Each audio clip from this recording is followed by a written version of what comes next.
Countdown for blast off. X minus 5, 4, 3, 2, X minus 1, fire.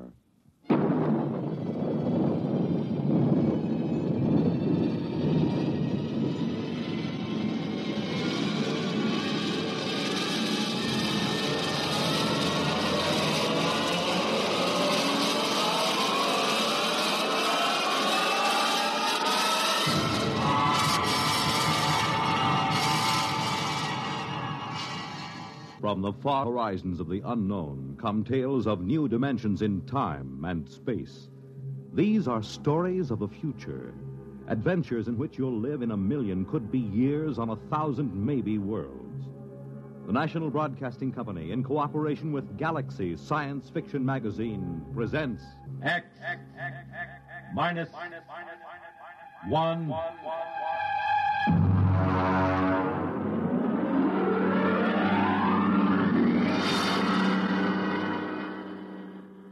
Tonight, The Native Problem by Robert Sheckley. But first, hear this. This is Marion Baker of Atlanta, Georgia. As a teacher, there is a problem that I feel quite acutely. I know most of you think I'm speaking of low salaries or inadequate school facilities. True, both of these situations should be remedied. But actually, what I would like to speak to you about is something which should be quite close to you as parents. Each day in your community, there are quite probably children who will miss valuable days in school simply because of preventable illnesses. It's all very easy to speak of the normal winter cold, but such things as hot breakfasts, good lunches, adequate clothing, and shoes can do more than any yet-to-be-discovered miracle drug in keeping our children warm and healthy and in class. Look into your school system this fall when your youngsters go back to school, but give equal consideration to the way in which you look after your children's needs.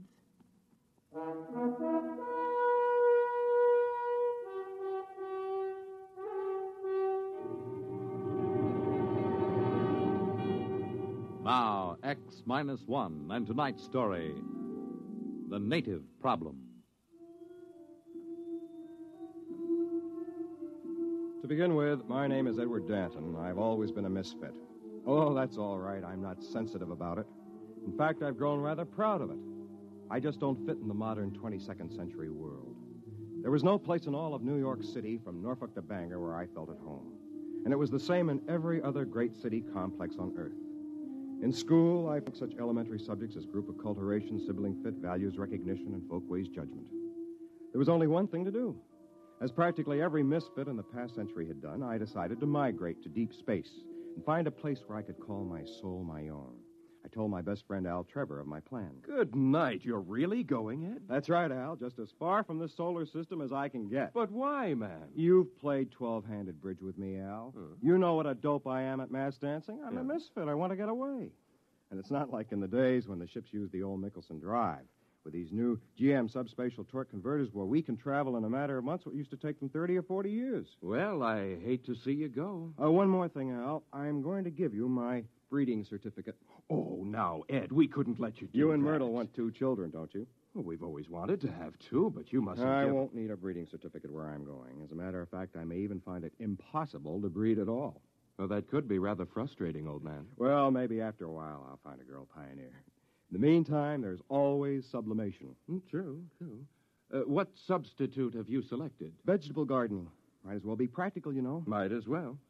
Well, old man, good luck, and thanks for that breeding certificate.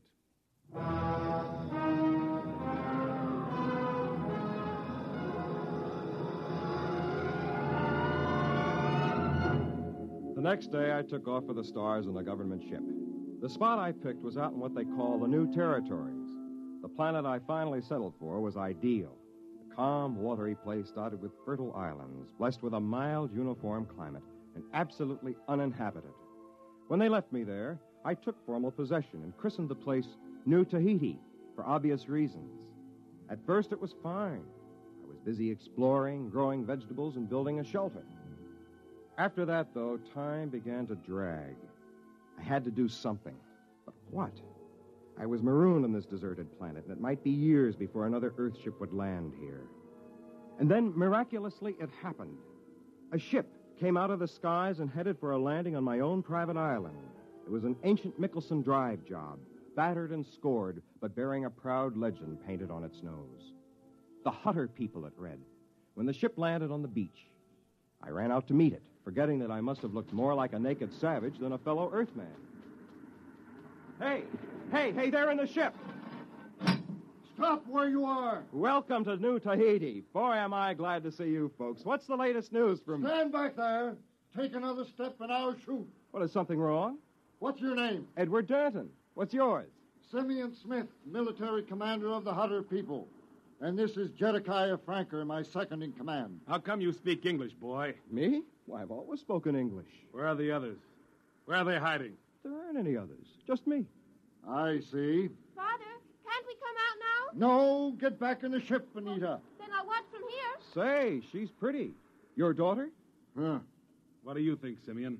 It's what I expected. Ingratiating, fawning, undoubtedly treacherous. Yeah. His people won't show themselves, you notice? Uh-huh. Probably waiting in ambush. I think an object lesson is in order. Right. Put the fear of civilization into them. Hey, don't point that gun at me. Father, no, he hasn't done anything yet. This way the others will know we mean business. It isn't right. Let him have it, Jedediah. No, wait! He's running for the woods. Shoot him, Jedediah. Okay. Shoot him. We've got to teach these savages who's boss.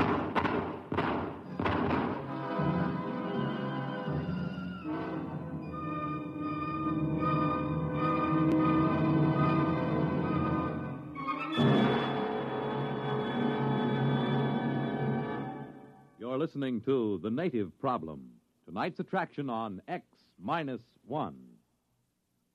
Friends, for as many years as any of us can remember, the sadness that polio has brought to so many homes has been almost unparalleled.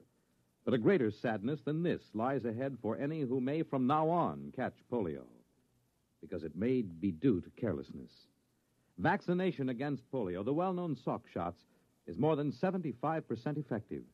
And it's due to such vaccination that there was a drop of 47% in polio cases last year. 5 million have had as much as one shot of the vaccine. And please remember that while the first and second shots are helpful, the third shot is necessary for maximum protection. Now, there's plenty of vaccine, and the doctors are anxious to cooperate. Remember, the end of polio is at hand, but it takes 3 visits to the doctor to lick it. Can you afford not to go?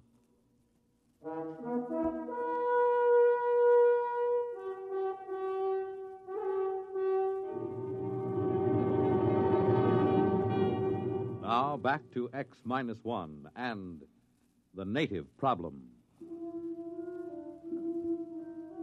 I was just plain lucky to get back to the friendly cover of the forest without stopping a bullet. It was obvious these people were too jumpy just then to listen to reason and believe me when I told them that I was not a native, that I was all alone here. I decided to wait a while. About dusk, I crept through the woods to get as near their ship as I could without being seen. They had come out of their ship. There were several dozen men and women, and a few children. They were grouped around a campfire eating. On the edges of the group were several armed men looking toward the woods with apprehension. I watched while their leader, Simeon, stepped into the circle of firelight to address them. I could hear everything he said plainly. Friends, we have come at last to our long-awaited home, our promised land. Behold, a land of milk and honey, a place of bounty and abundance. Was it not worth the long voyage, the constant peril, the endless search? Yes, brother. However, there is an aboriginal people here, naked and savage, undoubtedly cunning, ruthless and amoral, as aboriginals always are. Of these we must beware. We will live in peace with them if they will let us. No one can tell what goes on in a savage heart. Their standards are not ours. Their morals are not ours. We cannot trust them. We must be forever on guard. And if in doubt, we must shoot first. Remember, land too. This was not going to be easy. I decided not to try another approach that night.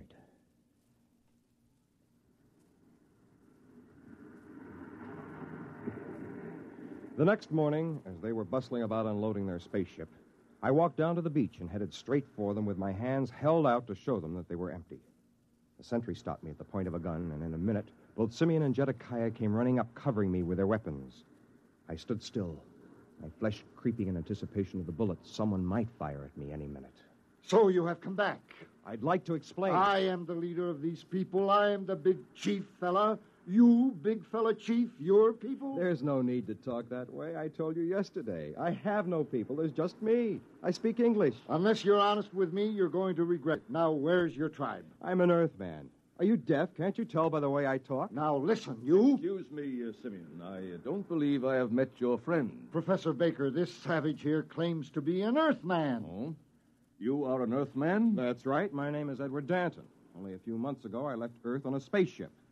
How was it powered? By a GM subspatial torque converter. What do you think, Professor? It's amazing. Truly amazing. His grasp of colloquial English bespeaks a fairly high level of intelligence, which points up a phenomenon frequently met with in savage societies, namely, an unusually well-developed power of mimicry. Our friend Dante, as his original uncorrupted name must have been, will probably be able to tell us many tribal legends and myths. Oh, come off it, Professor. I'm an Earthman. No, my poor friend, you are not. Obviously, you have met an Earthman. Some trader, I dare say, stopping for repairs. We saw signs that a spaceship once landed here, Professor. Oh, confirmation of my hypothesis. That was the government ship that dropped me off here. It is interesting to note how his almost plausible story lapses into myth at various crucial points. He claims this ship was powered by a GM subspatial torque converter. Now, this is a nonsense syllabification, since the only deep space drive is the Nicholson. He also claims that the journey from Earth was made in a matter of months, since his untutored mind cannot conceive of a journey lasting for years. Yet we know that no space drive, even theoretically, can reach here from Earth in less than 30 or 40 years. Then GM must have been developed after you left Earth. How long have you been gone? The Hutter ship left Earth 120 years ago.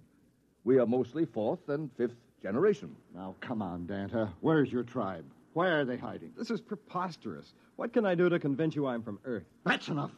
We won't stand for backtalk from natives. Where are your people? There's only me. Maybe a taste of the black snake whip will loosen his tongue. Later, Jedekiah. His tribe will come around for handouts. Natives always do. Then let's put him to work. Danta, you can join that work gang over there unloading supplies. No, thanks. I'll go back to... Chief said no backtalk. Why are you natives always so bone lazy? You'll be paid as soon as we unload the beads and calico. Now get to work.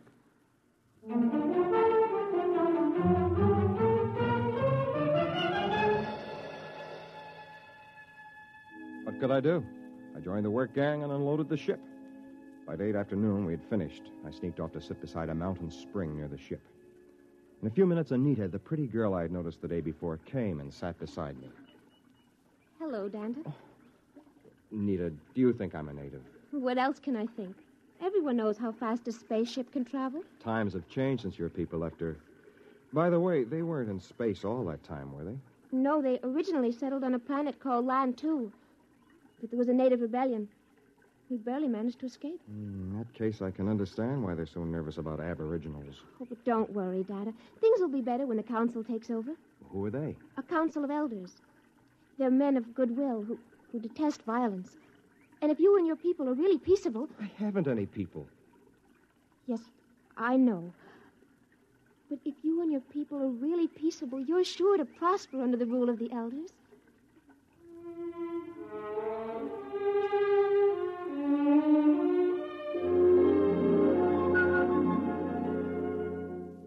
It was no use. I couldn't even convince her. But as we sat together and talked, I began to forget my problems. I was enchanted by her. And I think she liked me, too. After a while, as though it were the most natural thing in the world, she was in my arms, and I was kissing her. What's going on here? Oh, Jedekiah. You're a disgrace to your people. Are you out of your mind, girl? You can't mess around with a dirty native and keep your self-respect. Now, just a minute, you... Shut up! As for you, you've got to learn something and learn it good. Natives don't fool around with Hutter women. I'm going to impress that little lesson on you right here and now. Jedekiah, don't! I've had enough from you. Martha, you struck him. He tried to hit me first. Get up, Jedekiah. You're not hurt. Oh, jaw. Help! Help! The natives are revolting! Help! Well, that did it. People began to shout and run all over the place. Anita tried to calm them down, but it was no use. I took to the brush just before they turned a machine gun on me. And all that night I hid, while armed parties went crashing through the woods, shouting and firing at shadows. It was a nightmare. There goes one. Quick! They're behind us. Turn the machine gun. Got him! No, they got away. Look! Look there in the trees. Fire, man! Fire!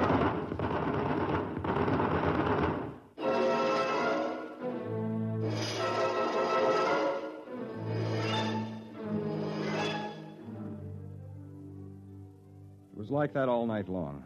By morning, I was exhausted, and so were they. I hid in the jungle and waited. I don't know what for. And then, along about the middle of the day, I saw Anita. I thought she was alone at first, and I knew she was looking for me. I stepped out in the trail in front of her. Oh, it's you, Danta. Anita, There are men back there. It's all right. They won't harm you. They came to guard me. Danta, are you all right? Guard you from me?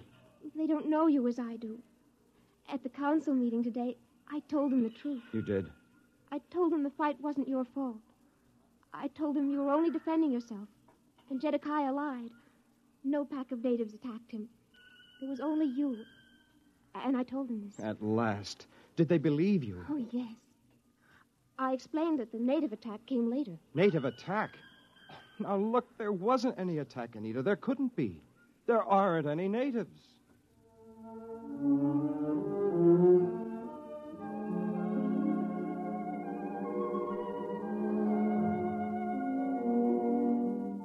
I could tell right then it was no use trying to convince anyone, even the girl I loved. It was then that I decided back to her people and waited for a time just to make them nervous. Then, the next morning, I came striding into the middle of the Hutter camp. Halt! One step more and I'll kill you. I want to see Simeon. All right, Jedekiah, I'll take over. Here I am, Danta. Shall I shoot him, Simeon? No, let him speak. Go on, Danta. What is it? I have come here to bring you a declaration of war. What? I'll kill him now. What is it? What's happened? Oh, Danta, what is it? It's war. But I begged with you to bring peace to your people. They wouldn't listen. It's war. All the tribes are gathering from every outlying island. How many are there? Many thousands, 50 or 60. We will fight to the death. Danta, wait. Surely we can reach an agreement.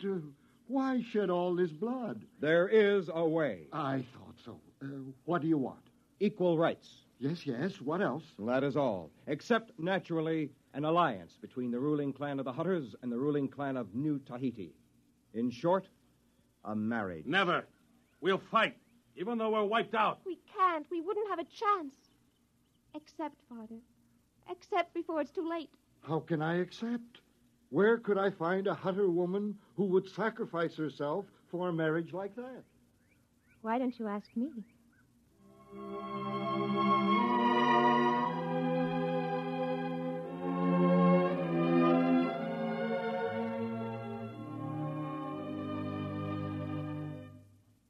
So it came about. Anita and I were married and were very happy. The Hutters, too, prospered in their new land, and soon they began to build up a thriving new civilization. Anita and I and our family moved to one of the more remote islands, where we weren't so much in the thick of things. Sometimes people would come to see us and ask me to talk about my people, and I would tell them how they could not stand the white man's civilization and how they died off, all but me. It always made them feel very guilty, and somehow I liked to watch them squirm. As I said, I've always been a misfit.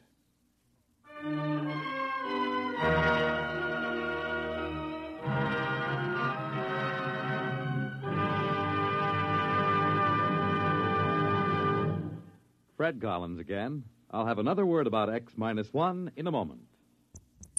X-1, presented by the National Broadcasting Company in cooperation with Galaxy Science Fiction Magazine, which this month features Break a Leg by Jim Harmon. The man worthwhile couldn't be allowed to smile. If he ever laughed at himself, the entire ship and crew were as good as dead. Read it in Galaxy Magazine on your newsstand today. X-1 has brought you The Native Problem, a story written by Robert Sheckley and adapted for radio by William Welch. Featured in the cast were John Thomas, Joseph Boland, James Dukas, Ellen Muir, Charles Webster, and Alan Bergman. Your announcer, Fred Collins.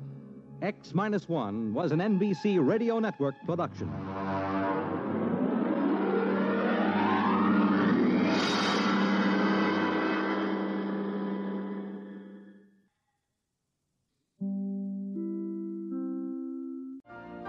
You've been listening to the OTR Gold Network. Find more classic radio at otrgold.com.